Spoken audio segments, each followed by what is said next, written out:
The Energized Show, up the Irish. Okay, here we go.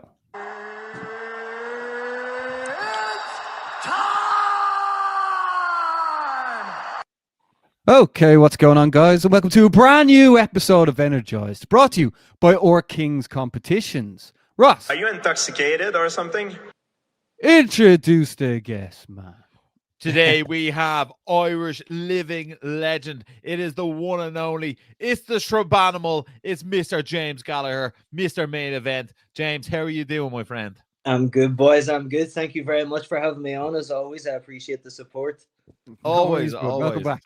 Your globe trotting continues. You're now located in Manchester. You're now fighting out of Subzone. Tell us, how did that come about? So how Subzone came around is through a good friend of mine, Max Barnett.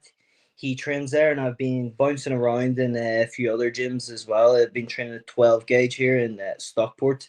It's a local kind of gym, so I've been getting some drilling in there. And then Max was like, come down to Subzone, and I knew all the guys down there, well, a few of them, so I didn't have heard like unbelievable things about Cam, the head coach. So I went down, mate, and we hit it off like a fucking house on fire. And I have never been able to find a gym where someone that can coach and put the sequences into perspective the way that he can.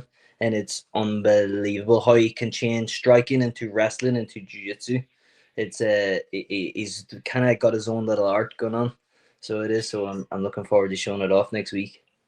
Yeah, absolutely. I actually remember meeting Cam myself in a gym in Belfast. It was before Cage Warriors Belfast. I think James Power was fighting Adam Shelley at the time. And there was a few sessions on, and I went up to one of the ones there. I suppose the fighter was probably getting warmed up on the day over the day before. And he was going over such intricate details, and it was just very impressive. Also, he was showing the techniques on me, and he like took a grip me, and I was like, I've never been gripped like that in my entire life. Unbelievable, isn't it? See, yeah, grab around the chest and on me, it feels like your chest going to explode. Yeah, I've never been gripped by someone so powerfully in my life. Yeah. Do you think Cam remembers you, Ross? Yeah, I actually think he does. Well, I've seen him at a few events since. So nice guy. Like, he probably knows my face, but he might go, that's that Egypt wears the glasses sometimes. But, no, it's tough. I was just about to say that, bro. I was literally, I was like, you know that Egypt with the glasses on. That's me and Barry when we go around. When we go around at the events, if we don't have the glasses on, it's like it's like Clark Kent and Superman in reverse. You know what I mean? You just take the glasses off. Are in disguise. Yeah, incognito there. Man, incognito. Once the glasses are on, you know what I mean? What's called one person shouts profanities at us, but that's about it.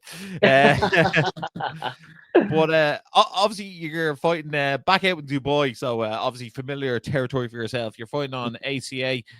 Tell us, obviously, how did that one come about then? Mate, just came around randomly one day. They just reached out and asked. So they did. It was insane, and I had a load of stuff. I was supposed to compete in Quintet grappling, and then fight on 971 2 weeks after that. And things were just all up in the air a little bit. And then ACA came in, and then I spoke to Quintet. I spoke to 971, and we got the deal done and made it happen.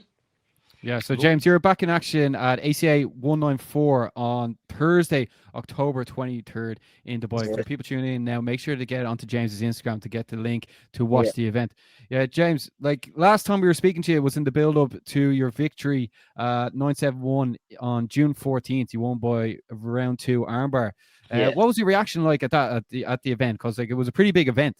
Mate, that was one of the best events I've ever competed in. Manure from 971, it was unbelievable. So it is by far one of the best events I've ever competed on. It was an honor to compete there for them, and how the show was ran, how they treated you, how smooth it was, from the medicals, from the everything that went on. There wasn't one fault in the show, and then it was kind of left in that everything's taken care of, so just go out and put on the performance. Do you know what I mean? And I went out there and did it. Do you know what I mean? I was very, very happy with the performance, and kind of got got 2 rounds in the bank, kind of got good experience in there, got my feet back on the ground because it was a long time since I'd fought before that, and man, it felt good. But now I've been on a roll, do you know what I mean? And it's been years since I've had momentum, good training, good help around me, and I feel like I'm on a roll. Yeah, absolutely. I must say, it actually was a really good show because normally when myself and Barry would like sort of, you're the only Irish person I think competing on the card, and you never want to miss the fight that we're going to watch. So we're like, right, you have to watch James' fight. So you might watch 1 or 2 beforehand because you're like, you want to be in there early to see it. I was looking at it going, geez, that's a very big venue, and it was quite full at the time, and I was also like, even the way the announcers, the ring walks, everything will look really, really good. So if they're putting on more shows, it's definitely a show for fighters to look to get on. It's a fighter's show, I can tell you that. That's what it is. It's a fighter's first show. When you're treated like that as a fighter, you want to go out there and do them proud. You know what I mean? Make them worth bringing you here. Do you know what I mean? So that's what I went out and did and put on that performance. And I remember I got your man's arm, bro, and the thing just snapped. It was that was beautiful, to be honest. So I was like, yeah, that's how jiu-jitsu works. Yeah, and again as well, also get that against Brazilian Jiu-Jitsu black belt is a nice little feather in the cap for you on the occasion. 100%. So he was very, very good. So he was. I couldn't make. I remember at the start when I took him down, just his movement and stuff, and I haven't been in against somebody that's as good as jiu-jitsu as him, I don't think. And MMA, just as like I couldn't get my traps going. I had to get very methodical with it, and that's why it took me I couldn't rush nothing because he was very good at stopping a lot of things. So that's why I had to take my time, wear him out, and then go for it. Yeah, absolutely. And again, you're coming up against another tough opponent in. Let me try and say it correctly. Ali Al-Kwasi. Was that how you'd say it?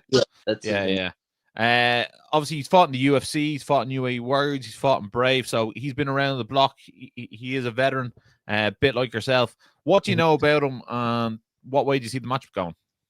He's an old school veteran. Do you know what I mean? And the thing is about it is like I have fought I've been fighting people like him since I've been 13 years old. So he's never fought someone like me, and that's the difference. So it is, and I feel like he's going to bring me problems that I'm going to solve very quick because he's just a standard fighter.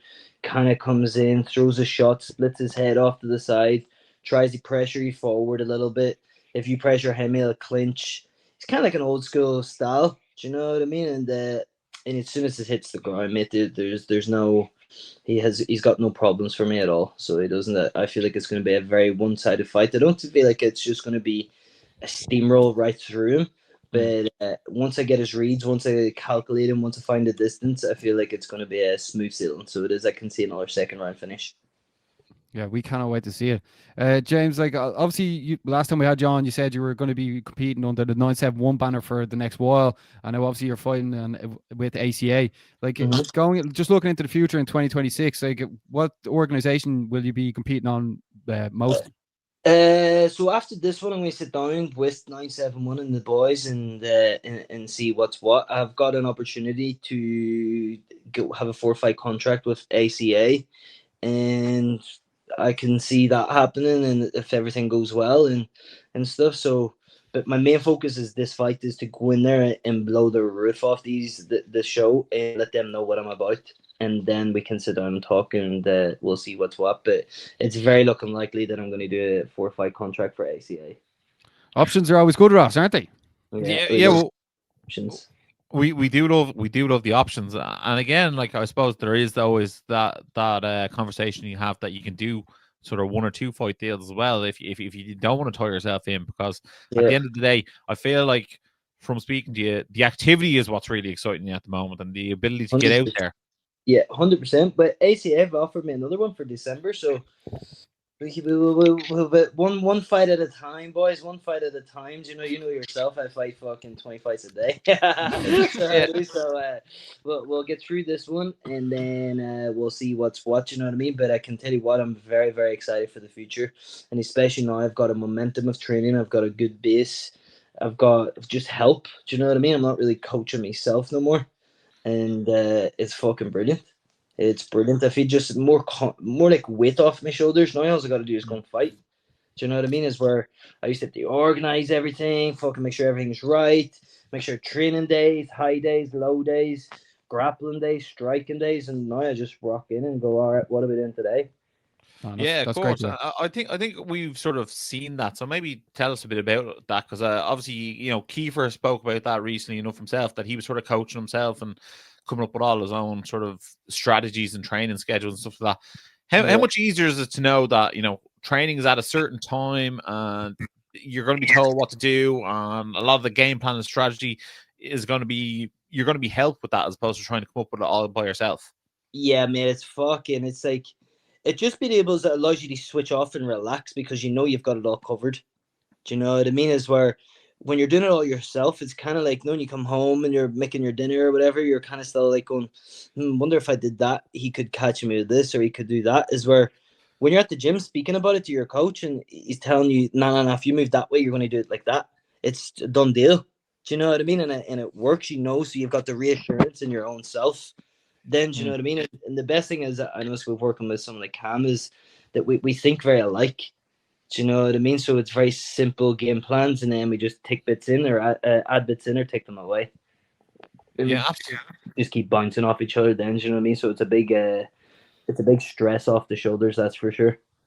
I suppose one thing else, it's also much easier to keep yourself honest. You know what I mean? If you're not doing something well, or something is not working out well for you, at least you have someone there to tell you that's not going great or that won't work, as opposed to when it's yourself, sometimes you can be like, oh, I think that's all right, or I think that might be okay. For me, it's the opposite, bro. Yeah. It is. For me, it's the opposite. I'm very critical in every single thing that I do. But since I'm just doing it myself, I have no reassurance if it's good or not. You know what I mean? So then you just start, I'm like, I need to do that better. I need to do that better. Is where now when I have something like that and I'm doing stuff, like I'm in a 50-50 position, he's like, no, that works. That's very well. Then it becomes 100%. Do you know what I mean? So it's just filling in all them little gaps that I'm not quite sure of, or like that I'm going, this might work. Because he's like, no, that works, fucking go. Do you know what I mean? So it's more so for that rather than what not to be doing. It's the go for it. Of course. And then also, like, I suppose, doing the actual training and work itself, when you're being told what to do, as opposed to you're telling everyone else what to do and then trying to get involved, it's not quite the same. And sometimes it could be less intensity because someone could be stopping you halfway through to be like, can you show that again? Yeah, that's for sure. But there's no lack of intensity in Subzone, and that's for sure. It's hard rounds. Everyone in there's a killer as well. A lot of young prospects that are like kind of just shy of under the radar, but are about to bust through in the scene. Do you know what I mean? They have the skill sets, they have the experience, but they just haven't got the name yet, and they're about to show it. Do you know what I mean? Yeah, actually, I saw Caelan Lochran has done a few rounds up there. Have you bumped into him yet? Or he probably hasn't been back since his last fight, I'd say. Yeah, he fought somebody from Subzone his last fight, didn't he? He got beat. Yeah, he fought Jack Cartwright. Jack Cartwright, yeah. Yeah, so well, that's probably why he wasn't up in the gym doing the round. But no, it's always cool when the Irish cross paths. You know what I mean?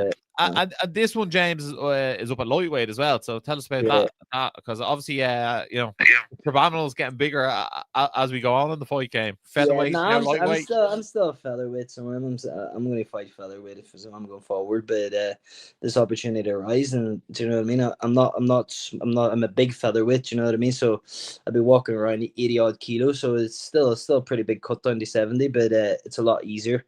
A lot easier in the body. Now I can just focus on skills, you know what I mean, rather than is where now I'd be like heavy in a weight cut, is where I'm just after doing a couple hours grappling there. Yeah. So if you were going to try and make if you were going to make a run for the title with ACA, like what division would you be going for? Featherweight. Yeah, I'll stick to featherweight, so I can still make it comfortably, do you know what I mean? So it's hard but comfortable, so I'd rather do as long as I can at it and then move up once it starts getting too but I'm just a bit short for lightweight. I get you. I And get you. James, who'll be in your corner come ACA 194 on October Big 23rd? man, me dad as always is gonna be there. So me and him go out to Dubai on Sunday, and then a good friend of mine's Chris Moynes. He's going to be in my corner as well, along with Max Barnett, who trains here with me at Subzone. Class.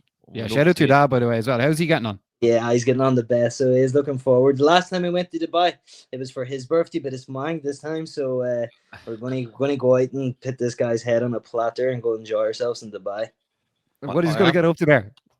I don't know. We'll see. We'll do Dubai things, anyway. That's for sure, bro. I'll leave it at that. Good stuff. I love it. I And- love It's gonna be good. I've got a good squad coming out with me, so I do get all the boys from back home are coming out and that. So it's gonna be a good time, bro. Yeah, and Yeah. James, this obviously like a Russian organization, and like they're like going to Dubai for this event. Like, will the event in December that you were talking about, would that be like whereabouts would that be located? Russia. That'll be in Russia, yeah. Yeah. So it is, but December's a quick turnaround. So things are just all up in the air in a minute for the. Do you know what I mean? Everything obviously focuses on this event. So Yeah. one strangle at a time. Yeah, exactly, bro. One strangle at a time. So we'll go get this strangle done, and then we'll move on to the next one. And if December works out, and then if not, we'll go again early next year. Do you know what I mean? Yeah. Well, and El Quasi hasn't been submitted since his second pro fight, so you'll have to remind him what that's like. There's no better man, bro. No better man. If there's a man to submit you, it's gonna be me. Yeah, and it was a rear naked choke as well, so like he'll remember that one. 100%. Well, he's gonna get rear neck choked or guillotined. It's one of the Yeah. other. So it is. Jimmy Or special. if he wants to get his face rearranged, he can sit there. Yeah, So it's up to him. Do you know what I mean? It's not really in my shoes whether he gets choked or he gets his nose put across his face. It's entirely up to him. he can pick his own fate, as they He say. can pick his own poison. We love it. We love it. yeah, that's why for the people tuning in, you have to make sure to see James Gallagher back in action at ACA 194 on October 24th. It is going to be on a Thursday in Dubai. Yeah. James, is there anything you want to say to the Strabanimal army that are going to be tuning in on October 23rd? Yeah. I just want to say thanks very much to everyone for all the continued support, and now especially on this, like I feel like it's a rebirth of me. Do you know what I mean? It's kind of, I've done all the big shows, I've done all the big hype, all the big medias, all that bollocks. You know what I mean? And now I'm just here focused, locked in, and ready to show them what I'm about. You know what I mean? So I want to thank everybody for all the support. And then also want to give a shout out to City Competitions in Derry for the partnership that we've just done. And also all the boys here at Subzone as well for all the top quality rounds in Cam. So it is for helping me along. And I'm going to go out here and put on a show of a lifetime. So I feel like this is going to be a one where, I know my last one, everyone is like, wow, he looked different in that one. But now is the momentum is on top of that. Do you know what I mean? So I'm going to be free in there to land my shots and get my grappling sequences off, and it's going to be a special one. Perfect. Well, James, thanks very much for your time. Best of Nice skill on October boys. 23rd, and we'll let you get on with the rest of your day, bud. I appreciate it, boys. All right, thank you very much, and it's going to be a great show, and thank you very much for always having me on. The Energized Show, up the Irish. So, Ross, that was James Gallagher, your favourite Strabanimal man. Absolutely great to have the Strabanimal back in the cage. October 23rd. It's a Thursday, so mark that down in your diary. It's going to be a good one. Looking forward to seeing him back. What a guy. He seems really happy at the moment. Yeah, no, it's great. It's a happy James Gallagher is a dangerous James Gallagher, Ross. And that's why we will be keeping you up to date on James's upcoming fight. So make sure to like and subscribe and check out the Energized Show's Instagram page for all the latest Irish combat sports action, Ross. Absolutely. And speaking of happy fighters, we're going from James Gallagher to one of the happiest fighters in the country right now, the one and only. It's the Lamb. It's Brian Manning. After winning at EFC 5, The Purge, down in Cork. Not only did he get a win, he got a win over a Cage Warriors vet. The last minute change in opponent actually really benefited him. He was going in against Maxime Soroka, who we'll probably never ever hear of again, who was on a 17-fight losing streak. He was brought in to do the job against Manning, and then he ended up fighting someone who, you know, has fought in Cage Warriors before, a much more respected opponent in Carlson, Daniel Carlson, and Brian Manning got the job done and won. What a victory in front of a hometown crowd. Tell us about the walk out to the fight, Basmo. Did you feel the levels go up and the sort of hype go up on the night when you're watching it. Oh, absolutely, Ross. Look, when Brian Manning's on a card, everyone tunes in to watch it. And the way he has everything sorted, from the walkout to the outfits to the sort of like the tunes being remixed, he's a star in the making. And that's why, like, Octagon need to get this guy in the cage ASAP, Ross. Absolutely. They need to get him in, I think, before the end of the year. Yeah. He obviously went fairly untouched in that fight, so fair play to him. Massive win for him. Massive night of fights for the people down in Cork. And Brian Manning's stock is only rising. Yeah, no, it was overall, watching the event, it was a very good event, very, very well ran. They will be back in December as well. So that'll be December 6th. EFC 6 will be going down. Ross, some big wins on the night. I have to say that Nick Revenue won the welterweight title by unanimous decision. But there's one fight, Shane Carmody getting a banana split submission in the first round as well. That was like the most impressive victory of the night. That could be Irish MMA submission of the year. Yeah. When was the last time you saw something like that, man? Was it Aljamain Sterling? Which is pretty like a high regard to be putting someone in there with. You know what I mean? Yeah.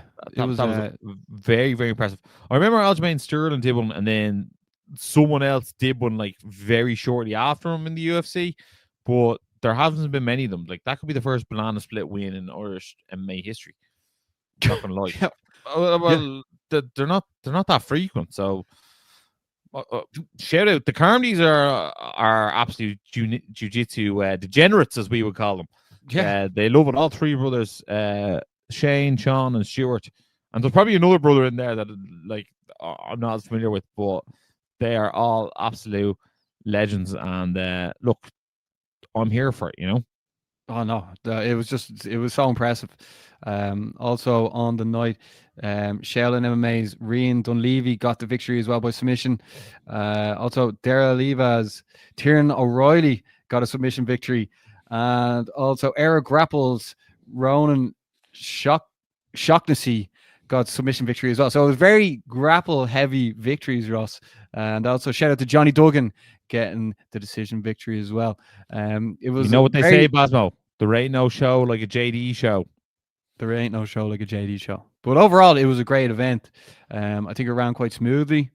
Oh no, Baz, I was wrong. It wasn't Aljamain Sterling. It was actually Zabit. Zabit got the banana split win.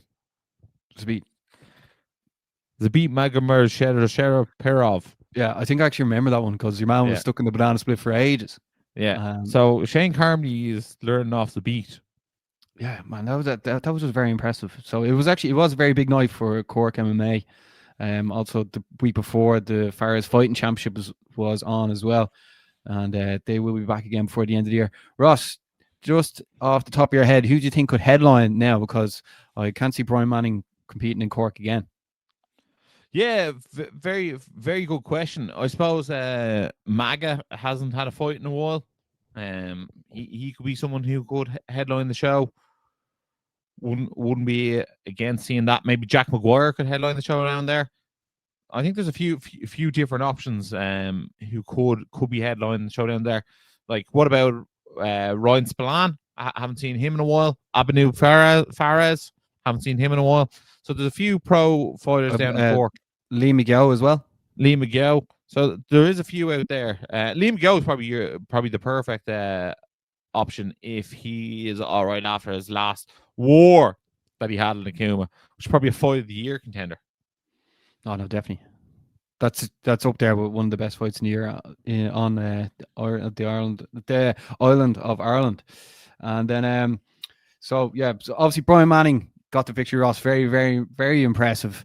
As we said there, like what do you think Octagon can do with Brian Manning? Because like he's ready to go, Ross. I think I think they should make him the villain.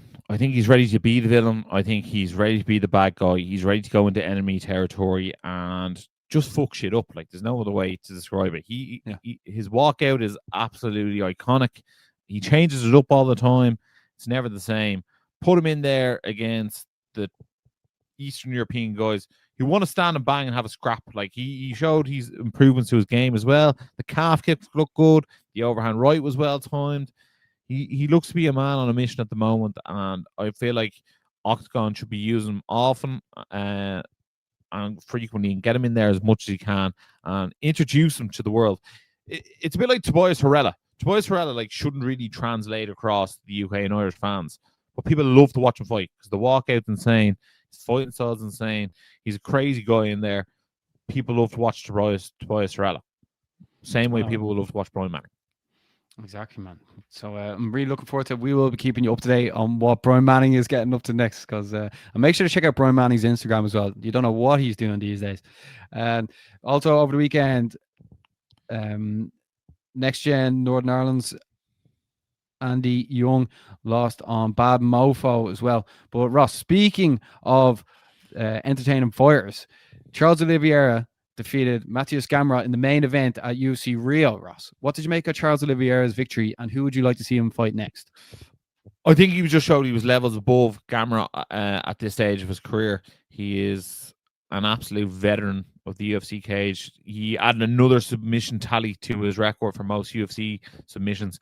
I want to see him fight Max Holloway next. I think Max Holloway for the BMF belt is a scrap that people watch. 5 rounds. Let those two have at it, and let's see who comes out on top at lightweight. I'll be down for that as well. And then this weekend, the UFC is back in Vancouver, and the main event is Renier de Ridder against Brendan Allen. Ross, who are you swaying towards on this one? For me at the moment, it's got to be Renier de Ridder. He's got all the momentum with him. I think a win here could get him a title shot versus Hamzat Chimaev. I think that's one of the most interesting fights at middleweight to make. So it's all Renier de Ridder's to lose at the moment. A win there for him definitely puts him in there. I don't know, like, does a win for Brendan Allen put him in the title shot? I don't think people are clamoring to see Brendan Allen in there for a title shot, but we shall see. Yeah, also on the card, Kevin Holland's taking on Mike Malott. Marlon Chito Vera is taking on Arman Sahabi. And also there's a shout out for Davey Grant. He's taking on Charles Jourdain as well. Ross, Irish MMA is back as well this weekend. Before we get into cage conflict, we have to give a shout out to Owen Sheridan fighting at AFC, Ross, in Spain. We had Owen on the show last week. I'm going to attach it to the end of this show for the people who want to check it out. Also, we have to give a shout out to Pedro Carvalho, who's fighting this weekend as well at WNC for the lightweight title. Featherweight title, sorry, excuse me. And then also Norris is fighting on Brave, who fights out Bangtao Muay Thai and also formerly of SPG Drada, although he represents them still. So, Ross, this weekend, cage conflict is back in the Devonish, Ross. Ross, what is the Devonish most known for, man? Cage conflict and the pleasure boys, baby. You better believe it. There will be half-naked men in there, but they will be going to war. We have main event credentials go to Damien McGuigan. He is the #1 ranked flyweight in the UK, Europe, maybe the world. This man's pro debut was very, very highly anticipated. I expect him to go in there and probably get the job done in one. That's how high we rate this guy. He has highlight reel knockouts, most famously the highlight reel knockout over Matthew Friel. This guy is a man on a mission, and I cannot wait to see him get in there. In the co-main event, Aaron McDonald, he's in need of a win. He's now moved to Fight Academy Ireland. He fights Marco DeLido in a lightweight showcase bout. That's one not to be missed well, but this card is stacked from top to bottom. Omas Oliver, the #1 ranked bantamweight in the UK and Ireland. He will be fighting Rory Burke for that bantamweight title. Massive fight. Blaine McGill will fight Nathan Canaway. This is a massive fight as well. That's a lightweight bout. Nathan Canaway from Barbarians, Blaine McGill from FAI. Kieran Maskey in a super lightweight title fight will face Russ George. Russ George 7-1. Kieran Maskey 7-0. Two guys with very impressive records going toe-to-toe. Michael Shields will defend the featherweight title against Jared Ryan. Jared Ryan is one of the best featherweight / bantamweights in the country right now. Michael Shields, former Energized Amateur Fighter of the Year. What a scrap. Sean McDermott will fight Jamie McCafferty, who's moved to FAI for the welterweight title, amongst a host of many other fights. Baz, is that stacked or is that stacked? Oh no, it's It's actually quality stacked. card. It is very Also, stacked. watch out for Matthew Poore at heavyweight as well. He looked very, very impressive. We saw him fight at Gladiator there recently enough. But that card is stacked. Yeah, like even you have James Slavin here who's turning pro. He's going to be taking on JD Paolo as well. That's actually also for the super featherweight title. Sorry, when I had the order, there was a few fights announced in between them. That's a massive fight as well because James Slavin will turn pro at Chaos following this fight. So that's a massive fight. What's that? 1, 2, 3, 4, 5, 6 title fights and 2 pro fights. Yeah, that's an impressive show. The card is very, very stacked. I sometimes I wonder how does Shando even pull these cards off, because like obviously he's like obviously the pro team have been traveling everywhere. I think it's actually Shando's birthday there today as well, so shout out Shando, and like obviously Pat there as well. But it's like put on a card like this, like the running of it, getting all the fighters ready. They'll basically be sitting cage side for each and every fight. Also the fact the way they were just abroad with Paul Hughes, obviously Reese, and many more fighters. It's what they're doing up there in FAO is great, and also it'll be a big feather in the cap for the opponents of the FAI fighters, like getting a scalp from FAI as well, Ross. Yeah, absolutely. Like it's just a great card from start to finish. Like there's other fights on the card, like Leon Davis fighting Adam Braniff, Owen Garrels fighting Jamie Maxwell. Like there's plenty of these fighters who are fighting on the card who I'm really excited to see go toe to toe. You know, they probably we haven't mentioned them because of how stacked this card is. Like if you look at it, even Omas Oliver and Damien McGuigan. Obviously, Damien's gone pro, but Omas Oliver and Damien McGuigan, the number 1 flyweight in the UK and Ireland, and the number 1 amateur UK and Ireland on the amateur scene, both fighting on the same card. This card is unbelievable to see. It could be the best card of the year, if I'm being honest. It's definitely up there. Okay, taking out the pro fights, which amateur fight are you looking forward to seeing the most? Pressure's on, man. Do you know what? There's actually a few of them. For you have me, to pick one, man. You have to pick one. I suppose probably Omas Oliver, but I also think that Russ George versus Kieran Massey fight is very interesting as well. But I also love the Jared Ryan and Michael Shields fight as well. So, and then Blaine McGill and Canaway, those lads in Barbarian, they love a scrap, and so does Blaine McGill. So I feel like that could be an absolute war. Yeah, last time I think you're actually. It's like I asked you to pick your favorite kid here. Like these fights are so good. Yeah, Blaine McGill is actually in like the fight of the night fights every event. Yeah, he loves it. He'll also love you saying that. No, but it's true. Yeah. Like, it is true. He so, comes to scrap. He comes to scrap. So maybe it is the Blaine McGill fight then, because like he's always in the fight of the nights. Yeah, well, we're gonna find out this Saturday. We are gonna find the Devonish. I think it's sold out. It is sold out as well. You know what? I'm not surprised. The event starts at 3:00 as well. Look at the promotion we're doing for this cage conflict card, because you know what? Great cards deserve great promotion, man. That's the way it is. But look, you say it how it is on the Energized Show. But Ross, as I said, UFC Vancouver cage conflict. Cheryl's back, Norris is back, and Pedro's back. Also, sorry, Ross, Craig McGrattan is also fighting as well. That was a short notice fight announcement that happened over the weekend at Lahti in Finland as well. So Craig McGrattan from Team KF, shout out to you. Undefeated. As well, undefeated. Ross, can't believe I almost forgot that. But Ross, that is the show for the week.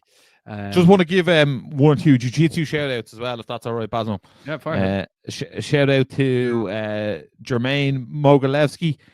He's becoming a regular on the show. He went over to Grapple Fest and picked up a lovely heel hook win against a black belt on a day's notice. He will fight any man, anytime. Also, shout out to Zara Di Tefano, who finished second in the Pans and then also picked up a gold medal at lightweight in the London Open, as well as a silver medal in the open weight. I think she lost to someone who fought a heavyweight, so no shame in that. And then Heavyweight? Also shout out to Tom King, who won his 10th gold medal as a black belt at the London Open as well. And then 2 Ann Stills up at Northern Ireland Grapple Fest. We saw Chloe Walker get the decision win over Chloe Crozier, and then we saw Sam Quinn get a decision win over Ryan Roddy. So shout out to all the jits nerds all up and down the country. We're trying to get more jiu-jitsu content out there. So if there is actually jiu-jitsu content that you want to see us do let us know. Yeah, well, James Gallagher is like just one of the biggest prodigies in Ireland have in jiu-jitsu as well. Ross, as always, we'll be back next week as we'll be covering all this weekend's action, and there will also be Clan Wars is back and UFC 321. So Ross, anything else you want to say before we wrap up this very energized show, man?